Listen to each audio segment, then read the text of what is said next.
just takes in spurts. Some people in spurts. Some people get on it, jump on it, and stay there.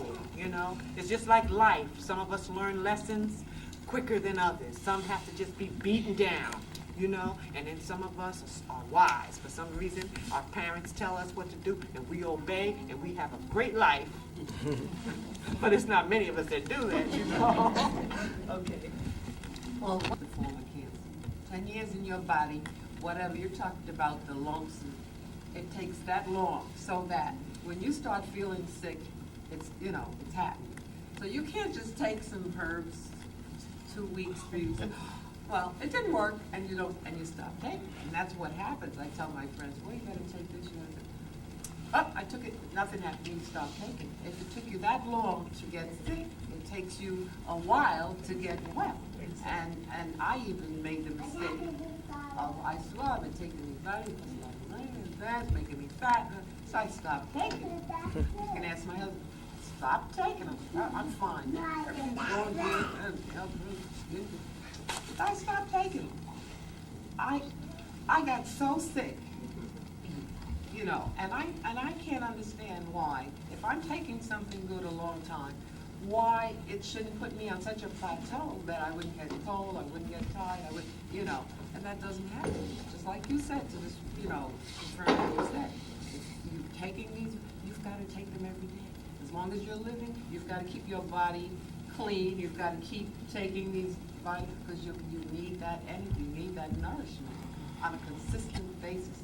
So that even if you spend a lot of money in the supermarket, and half mark buying meat and food and steak and chicken, this is the sustenance, the essence of what we're about. We've got to keep taking it. Once you get on it, it's worth it. Better to not eat so much meat and take these herbs and just snack. Exactly.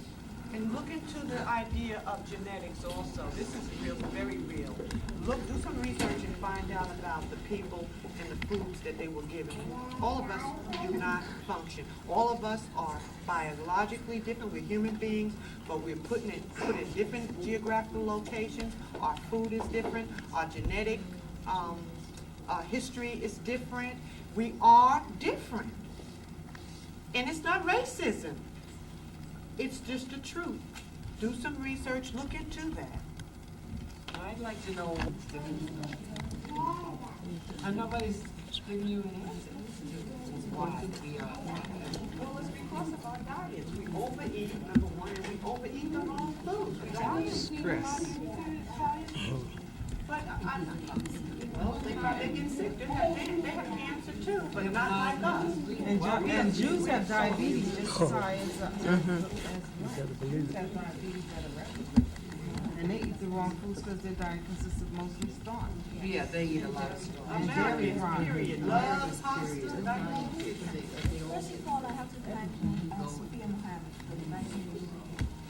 I went through several changes. I was born in West Africa, and I left my country when I was about 15 years old. Could you speak just a little louder?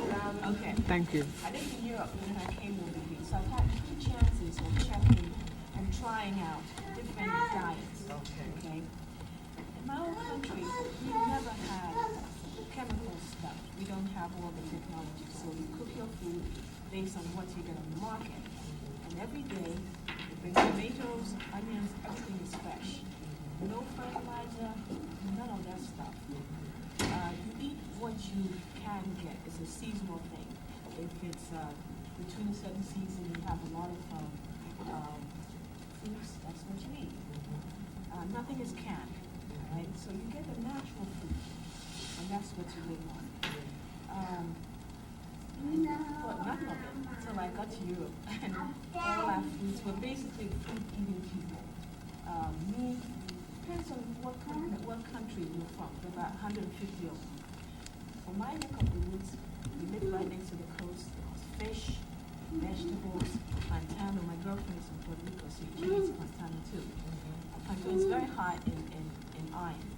Until I could and I had to take iron tablets to supplement that. So I went through that. I was very healthy when I was a kid. I had no problems, no pimples, none of those things. Then I ended up in Europe. It's a different story. The food there is a little bit not as contaminated as we have it over here. A little bit careful with the meat. The beef, I think you cannot kill a cow until 6 months before you bring it to the market. You're not supposed to feed it with chemical stuff. So they're a little bit concerned, but nowhere near the naturalness that I knew of. And I ended up over here. No water. I had never been to a home where I was invited to something. They serve you water, they give you soda. And you know, I mean, number one, you have the carbonation in it, and then you have all kinds of chemicals, sugar. Snacks, I never knew what a snack was, except a cup of tea and maybe crackers or whatever. Saltless crackers.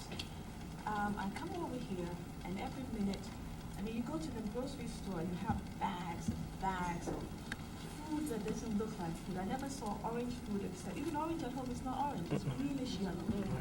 So you have all these weird colors and they're supposed to have food. The snacks, there's one that's yellow with cheese on it. It's like a little, yeah, that would look like a worm.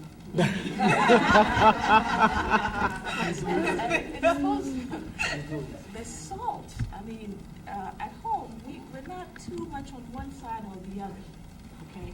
So here you are, you're taking potato chips, never heard of them.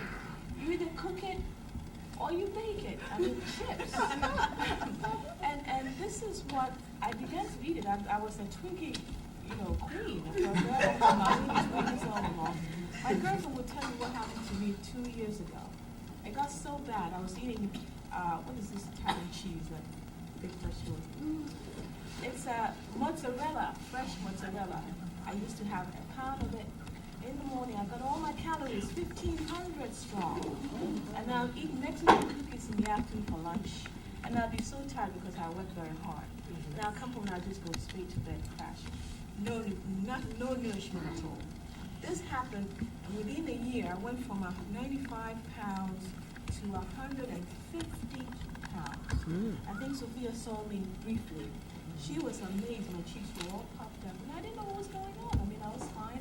So I was getting very tired and couldn't go up the stairs. There were so many things going on with my face. Was all bloated up with pimples. My hair wouldn't even grow. And I've always had long hair. So I decided to change all of this, you know, talking about food, very important. At one time I called Jimmy Craig and they told me I had to do some packaged food. I said, no, I'm not doing this. So I didn't go. They kept calling me. I didn't go. I figured, well, let me do what I know best. Go back to the same food that I ate before. And I see plantain, cassava, all kinds of African food on the market. You know, you have to go to special places to get it. I'm not a great cook. I decided I went shopping around. I'll come all the way to Manhattan, New Jersey, just to pick up what I wanted. And slowly, eggplant. We ate, you know, eggplant stew. I mean, the food is all vegetable. Spinach stew. Meat was, if you had meat, it was a little tiny. You have to look for it. You find it in the stew. And here I was, you know, having breakfast, big steaks with eggs. Very bad combination, by the way. And I would sit and eat this with cheese of all kinds. The diet change is very dangerous. I never went on a diet. No, none of those slim fast. No, I just changed the food that I was eating. Drank a lot more water, a lot more exercising. Fibroids, I used to have. It looked like I was pregnant. Now it's gone down. My waist is back to 27 inches. It can go a little bit more, less than that. My hair began to grow. She'll tell you. I never used to have this much long hair. When I was a kid, yes. But then it started cutting off. It wouldn't grow. I used to have oil oozing out of my pores, what you call dandruff. Okay? Not anymore. I don't have that anymore. My skin, yeah, that's cheese indeed. My skin was so bad, I used to talk to people with my hands like this. There was no blood flow on the surface of it. Oxygen. Eventually, I almost fainted. I went to the doctor, and the guy said, my goodness, you're almost on your deathbed. You're dying. So what's the matter with me? He said, well, your red corpuscles are so tiny, I don't know how you live. The red cells, so very tiny. And he kept looking and looking and shot. Because otherwise, I don't know how you're going to fare. Well, he gave me a sample shot. I was too weak to take the injection.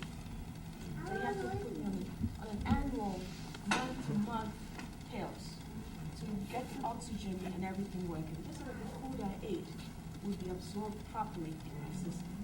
Now, for the past year or so, I've lost weight. I've come back to almost where I was. Of course, the flabby skin, it happens when the weight comes down very quickly. You can find all of that is going back, a little bit tighter skin than that I was used to. So many things that I've learned. It's just by heaven, I think it was God, but I didn't have to go to school for this. I mean, when I was in college, they never taught me about nutrition. I mean, you eat what you can. They don't even teach No, they don't doctors teach about it. anything. So this is just by experience. And in my case, I think now the incontinence, whatever you learn, it's ever present. You feel it when you have a stomachache. You feel it when your hands are dead. Your skin is dying on you. You feel it when you eat anything and your stomach hurts. And you can't go to the bathroom. You can't do anything. Milk is out. Meat is out. And right now I'm achieving no skin, fish, and tremendous amount of vegetables and a lot of water. And I work very, very hard. No, those places where you pay to go and exercise, I don't go to those places. I work. I'll go up many, many stairs. That's where I get my exercise from. And I haven't been healthier in my life. I can't wait to show my sister where I am. So thank you very much, Sophia. I really appreciate it. And thank you. Whatever you said is 100% true, including what he said. The food is the fuel for the body. It's like a car. If you don't put the right fuel in, you're going to have a lot of breakdowns. Your car will move, and the body is exactly the same. Thank you very much. Thank you.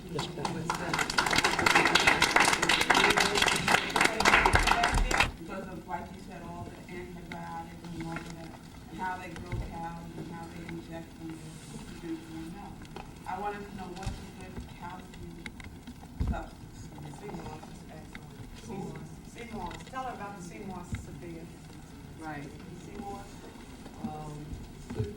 That's what I give my daughter. My daughter is asthmatic, and I never give her dairy food. And I give her Seymour's every morning. That's her breakfast. Blend bananas or some kind of fruit and she drinks a pint of water. And that's ounce of raw protein, a bone, everything, about 12 I am now. And basically, that's our diet in our house. Seymour's. Every day I make a quart of Seymour's. We all drink that every day in our house. My husband drinks it for dessert every day. When he was going to work, I made a quart every day for him. I'm recruiting him.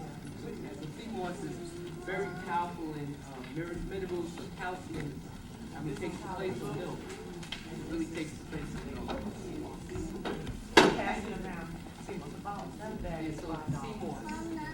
It's a kelp And she also. will tell you how to make the Seymour's. Seaweed, a kelp. Yeah, Ron's book.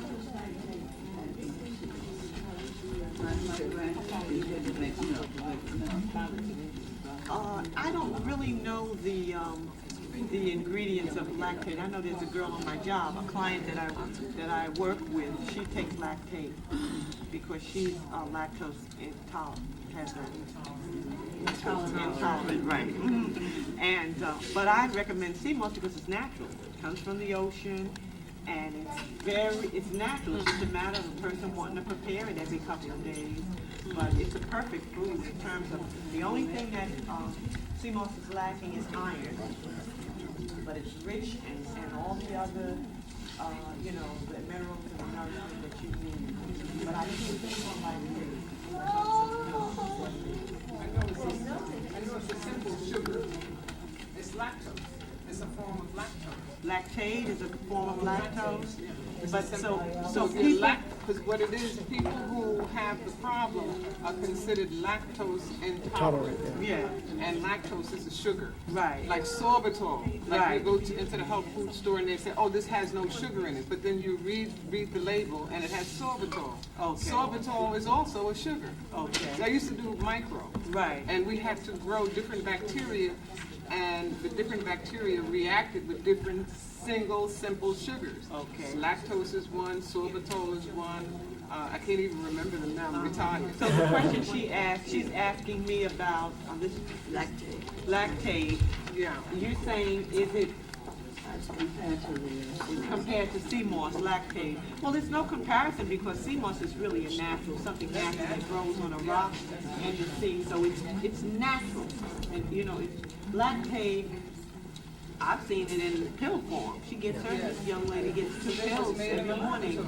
It's made in a laboratory, so you know, something that's natural and rich in minerals, you can't even compare with something made in a laboratory. You know, when I was a child, we used to go to my grandmother's, great-grandmother's farm, and we drank the milk like a cow, and did not bother us. I raised my kids on it. But then they had the cream on top, Sure. and the governor changed the stuff, I put it down in the drink. Sure. But the real milk. Sure. Okay, I want to ask you just one question. How do we get rid of our addictions for that which tastes good, looks good, feels good? You know, I have never quite been able to get the discipline of eating anything that was labeled health food because of the taste. My father was a chef from Louisiana. I love Creole food.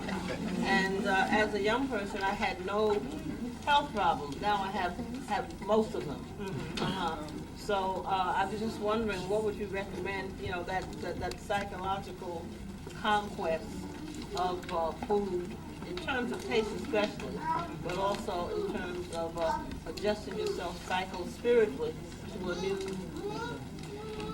style of eating? Well, first of all, I think knowledge, you know, you have to really read more, understand more. These are just, you know, my personal opinion. Addiction, realize that it is an illness. If it's an addiction, for sure, it's still an illness, whether it's food, whether it's alcohol, whether it's drugs. Because in all things, we must be moderate. And if you are claiming addiction, that means that you're really not being moderate. I would also, and I should have put that on the top of the list, is suggest praying. Because when we have an addiction, for sure, it's a kind of affliction. And as you know, and everybody else in addictive support groups will recommend that there is a power that is higher than us, than our poor, weak. You understand? I don't like the word poor. I just don't like poor. But our weaker selves. And we have to submit. And if we really want help, we have to go to the source of all energy, all power, and say, I have lost my way and I need help. And get our intention right. Seek the knowledge. Hang out with the people. Talk the talk. You have to create your own environment. You have to hang out with people who are interested. I talked with a young lady. She's interested in getting married. She wants to marry someone who is health conscious. She just doesn't want to have that conflict. There's enough things that you have to overcome in merging of your personalities in marriage. So I told her, you know, my recommendation is that you hang out in places where people are searching for healing. 2 weeks ago, they had a fantastic healing festival up in Harlem at Frederick Douglass Academy. There was not enough people there. It was fabulous. 2 days, I went back. I didn't have a car one day. I went on the subway, and I went home the next day. I had my car, and I drove over the next day. You have to become submerged and saturate yourself. Create an environment. Create a womb, so to speak. Just like you were in your mother's womb, that womb was created for your growth. From when the sperm met the egg, there is it's by design that it was created for your growth. If you want to grow into a new lifestyle, you have to create your environment. Does it make sense, Aaliyah? You know you have to change your walk, change your talk. Okay. I'd respond to what you're saying also. It's more like a attitudinal change. And you really have to say to yourself, I'm fed up. I'm not taking it anymore. Just like that bully used to push your kid around, you're going to confront that guy. He said, no, he is not going to touch my kid again. It's that kind of commitment and attitude you have to take about this. I'm fed up. I'm not taking it anymore. And it's that kind of attitude and commitment that will generate and motivate that change that's required inside. Thank you. Rosalind would like to say something. I think if we took Maya as a beginning, that would be the psychological and spiritual healing and strength that she would need to be committed to oxygen. You said Maya? Maya, the oxygen. You start off with Maya. And I can get food to Yes. Yes. Let me say this. I think that we should have choices in how we're going to do this because each of us, as you said, are different. And perhaps something different would work depending on our approach. And I think one way that you can do something is to begin to substitute. You know, take one thing out of your diet at a time and substitute. And then take another thing and then substitute until such time you've done it completely. You know, that might be a better way for you, whereas somebody else thinks, you know, we're all different. So perhaps that's a good way. Donna. I could share a personal experience. I'm a glutton, and because of that, I'm obese. I suffer from being very tired. I don't have energy to do anything I want to do. I constantly think of premature death because when I overindulge, I know that I'm killing myself. I don't want to eat the way I'm eating, but it's out of control. And I've learned that if I try all different things that people are telling me to try, all these different fads, it doesn't work. You just go around in circles, But what I have learned over the years, because prayer helps. And 10 years ago, I prayed to God that He would deliver me from this illness, and it is a sickness. It took over about 10 years for me to finally submit to changing my way of eating. But the submission wasn't a submission of saying to myself, well, Dawn, I'm going to do this for you because I want to lose weight, or I'm going to do this because I don't like the way people view me. It was a submission to God. I find that I had to actually make a vow to God. And in that vow, I vowed to God that I'm going to submit my entire will unto you. And in submission, that means my appetite, my total desires. It's not my will, but it's God's will. Let God's will be done. Because God has a plan for all of us. And we cannot fulfill God's plan if we're not spiritually in tune with Him. So we can take these herbs that Sister Maxine is talking about, and which I have tried them, and I can't stand the taste. And I sit there and I say, oh, Dr. Sabi, he's not a man of God. Why would I take this stuff? And my mother constantly told me, well, when you're eating all that junk food, are you thinking about all these things? You know, I say, but that's different. I'm used to the junk. I know what it's doing to me, but if I take what he wants me to take, is it going to work? Well, listening to what Sister Maxine is saying, I realized that the only way that I can trust the herbs is that I have to trust God. That God is not going to lead me into something that is going to destroy me. So by faith, I submitted my will unto God. And that's why I'm here today. Because usually for the past years, my mother's been telling me, come to learn about what Dr. Sabi has to offer. And I wasn't ready to receive it, but it took the 10 years for me to for me to be beat down and say that, Lord, I don't want to die prematurely. I have children. I want to be here for my children. I want to educate my children. I know that you want me to have life more abundantly. So why am I constantly committing these wrongs that's gonna bring premature death when you told me that I can live at least 120 years, you know? Why do I have to go according to what the system say that I'm supposed to only live to 77? You know, God has more in store for us. So I just think that based on what the sister was asking for some advice, I just like to share that you have to submit your will totally to God. You have to make a vow to God that I'm doing this for you, Lord. And when you make that vow to God, then it's easy to receive the herbs. Because no matter how bad they taste, you say, I'm doing this unto God. I'm doing this unto the glory of God, not unto myself. And that helps you to consume it. So that's why I'm here today, because I'm ready to receive. I'm not going to go headstrong with it because I'm still a coward. But I know by faith, as I take the first drop of Maya in my mouth, and from experience I know that it gives me energy, it makes me feel better.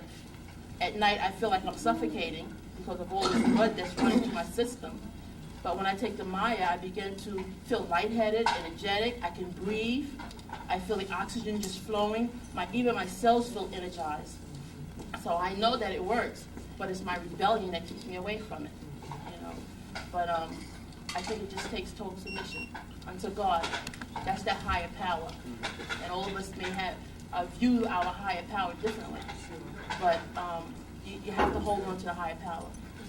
You get used to the taste too, after a while. Yeah. You get used to it. I don't even taste the taste. I don't feel what it does. You know, I just want to say one thing. I feel that we shouldn't be too hard on ourselves too, because we have to understand that we have not been properly educated. We have been miseducated. We have been taught or conditioned to believe that we go to the doctor and the doctor does the healing. No, the responsibility of this body, taking care of this body, falls on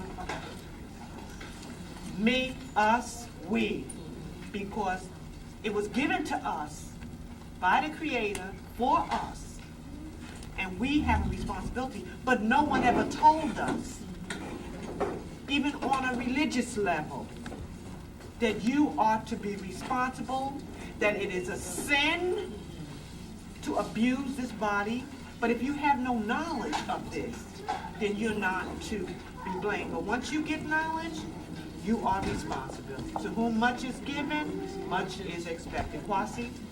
I just wanted to basically state my agreement with what Donna said, and what you said, Maxine, also, of the importance of faith, and really understanding that when you walk in this journey, that in glorifying God, right, you are helping yourself. And I think it's important to also understand that we go through these various kinks in our health, the bad feelings, the sicknesses. We should understand what really is causing this. We have to be able to make the association between what we eat, or how we think, and how it results in our health. For too long, we've attributed our sicknesses to germs, viruses, spirits, anything but what we have control of ourselves, at least have the ability to control. In terms of the attraction to sweetness, the attraction to salt, to a great degree, these are real attractions, because our breast milk that most of us drink is sweet. So we have a natural affinity to sweetness. But by understanding what has happened over the years, over the centuries, is that natural attraction, the natural affinity has been distorted in the form of sugar. Now, I recommend that people read the book called Sugar Blues by Roger Duffy. Yeah. One of the things, just from, say, a cultural, political standpoint, when you understand the history of sugar, the reason why our people were enslaved was to cut cane, make rum. So I think for those of us who consider us to be on a political standpoint, we should kind of feel like traders almost, Uncle Toms, so to speak, by consuming the various things that were our backs were used to harvest, which really brings no help anyhow. it brings about detriment. And I think it's important that we look at ourselves very carefully, understand our bodies, and our children. I mean, the children respond either way, to the good things and the bad things. And if we can see there's a more peaceful child, right, a more obedient child, a more righteous child, by introducing to him or her the good things, this should kind of give us more of an impetus to want to change and to improve our health. One of the things that I've found also, one of the paradoxes, all right, this is all through the Bible, it talks about different herbs, all right? Solomon, for example, like hyssop, which is a herb high in iron, all right? The Bible says that the herbs for healing for the nations, but unfortunately the preacher hasn't preached this, you know? And the majority of people are only going to accept an authority from someone else, what have you, right? A so-called leader, right? But you're in a good position that you have been, have shown self-leadership qualities to find things for yourself, right? That you will be helped in overcoming this addiction. I don't think you're ever going to fully overcome it, because the sperm and the ovum is made up of stuff. So there's always going to be that. That's part of the struggle of life in general. I mean, life struggle in general is going to be the battle with the good and evil, things you need versus things that you want. Yes. And what I find that when you say that you don't think that a person will truly overcome forever, you can overcome. And the reason why I say that you can overcome is because once you make that vow to God that you are going to do this for God, you have already overcome. It's done for you. It's just a matter of you now walking in line with that belief. Right. You have to take it by faith. And I have taken it by faith, and it's been a week that I have taken it by faith. And a week is a long time to a person that for 37 years has been overeating. Okay? From the time I came out of the womb, I was overeating. Maybe not to cut you off, but I have friends who have and what I discovered that their overeating was just what we saw, and that behind that appetite for another food, but other problems that they were addressing. So I have a feeling that perhaps one we want to look into why, what is causing them to eat so much food. Because the body can only sustain so much. So the more you put in there, it is so much. It's going to react to until you feel whatever is causing you to hide behind eating food to make up for whatever Kind of see it. then it's going to be very difficult. So I will look into that end. Can I just make an announcement, a brief announcement? I did not come prepared to sell really many products. I just brought 5 cleansings and a couple of bottles of Maya, because we had planned to do this again on November 22nd. So for those of you who are interested in cleansing, take a brochure, give me a call, I'll put your name on my list, because I did not come prepared to really distribute all the cleansing. I figured today we just whet our appetite and go, and not after Thanksgiving, no. Get your cleansing before Thanksgiving, which would be the 22nd, a week before, and then enjoy your Thanksgiving dinner and start cleansing after. So on the 22nd, perhaps those of you who are interested in cleansing, and then I'll have more information, we'll have more questions and answers, more discussion, but, for lack of time, because this is supposed to just go to 4 o'clock. What time do we have? 4:25. Okay, so remember that, November the 22nd, everybody take a brochure, everyone get my number, everyone call me if you seriously want cleansing for November 22nd. I have one question. My question. You're not going to do what you've been doing all your life. So now, it's good she made it a month later. You have time to prepare. So when you finish your cleansing, you're not going to go all the way back. You know what I mean, Donna? You're going to try to hold on, especially given the results traumatized because I have